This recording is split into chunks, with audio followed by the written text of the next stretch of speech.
बता दें कि इटली की पीएम जॉर्जिया मेलोनी ने भी ट्वीट करके प्रधानमंत्री नरेंद्र मोदी को बधाई दी है। उन्होंने साफ तौर पर यहां पर ट्वीट किया, पीएम मोदी को इस जीत की शुभकामनाएं यहां पर वो देती हुई नजर आई हैं। जो ट्वीट भी हम आपको यहां लगातार दिखाते हुए नजर आ रहे हैं। और वैश्विक लेवल पर जिस तरीके से अंतर्राष्ट्रीय स्तर पर आपने देखा है कि प्रधानमंत्री नरेंद्र मोदी के तमाम दौरे रहे हैं, इन देशों के साथ में घनिष्ठ संबंध रहे हैं और वो लगातार यहां पर आप देख रहे हैं कि जब से एनडीए की जीत हुई है, वैश्विक स्तर पर जो एक तरीके से बधाइयों का सिलसिला है वो यहां पर शुरू होता हुआ दिखाई दे रहा है। साफ तौर पर आप यहां देख सकते हैं। तो ट्वीट के जरिए भी इस वक्त हम आपको लगातार यहां पर दिखा रहे हैं और बताने की कोशिश कर रहे हैं कि किस तरीके से वैश्विक स्तर पर प्रधानमंत्री नरेंद्र मोदी को बधाई मिल रही है। और इसी बीच अब आगे बढ़ते हैं बुलेटिन में और बड़ी खबर आपको बता दें, प्रधानमंत्री नरेंद्र मोदी की मुलाकात हुई है उपराष्ट्रपति जगदीप धनखड़ से। बड़ी खबर आपको बता रहे हैं, देखिए अब से कुछ देर बाद जो है एनडीए की बैठक होनी है। बैठक में रणनीति बनेगी, चर्चा होगी, मंथन होगा, लेकिन उससे पहले उपराष्ट्रपति से प्रधानमंत्री नरेंद्र मोदी की मुलाकात हुई है। ये बड़ी खबर आपको बता रहे हैं। और जगदीप धनखड़ से ये मुलाकात, तस्वीर देखिए आपके सामने है। इस मुलाकात में देखिए ये साफ तौर पर उस मुलाकात के बाद की जो तस्वीर है वो सामने आई है। और अब से कुछ देर बाद जो बैठक होनी है एनडीए की, सबकी निगाहें उस पर है कि आखिर उस बैठक के बाद क्या कुछ निष्कर्ष निकलता है।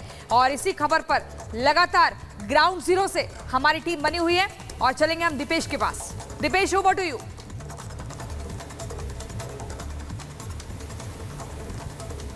और जो है वो चल रहा है और अब से कुछ देर बाद बीजेपी के राष्ट्रीय अध्यक्ष जेपी नड्डा जो है वो अपने आवास से निकलकर और एनडीए की बैठक में शामिल होने के लिए पीएम आवास पर पहुंचने वाले हैं।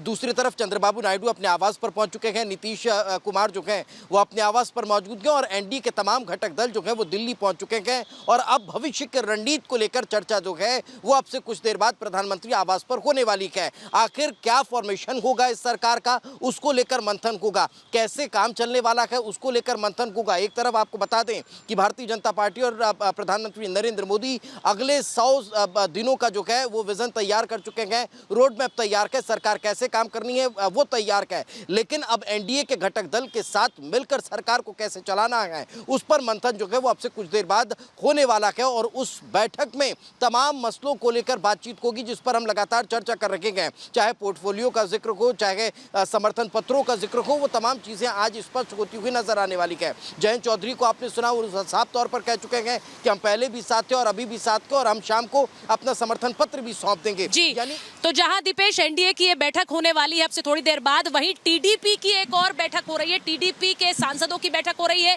ये सांसद जयदेव गल्ला के घर पर बैठक हो रही है। उनके आवास पर चंद्रबाबू नायडू दिल्ली पहुंचे हैं और उसके बाद सांसद जयदेव गल्ला के आवास पर ये टीडीपी के सांसदों की बैठक है जिसमें चंद्रबाबू नायडू मौजूद है। अब जरा ये भी बता दें अपने दर्शकों को कि चंद्रबाबू नायडू के खेमे में इस वक्त ये चर्चाएं हो रही हैं और ये खबरें आ रही हैं कि वो स्पीकर पोस्ट मांग सकते हैं। आपको याद होगा अटल बिहारी वाजपेयी की सरकार के दौरान भी टीडीपी के पास स्पीकर की पोस्ट थी, तो ये कहा जा रहा है कि स्पीकर की पोस्ट की वो मांग रख सकते हैं। इसी के साथ साथ कुछ अहम जो मिनिस्टीरियल बर्थ्स हैं उनको लेकर भी ये चर्चा है, क्योंकि एनडीए की बैठक में जाने से पहले चंद्रबाबू नायडू अपने सांसदों के साथ ये चर्चा कर रहे हैं और उसके बाद वो यहीं पर पहुंचेंगे एनडीए की बैठक के लिए। एनडीए की बैठक जो कि 4 बजे होनी है।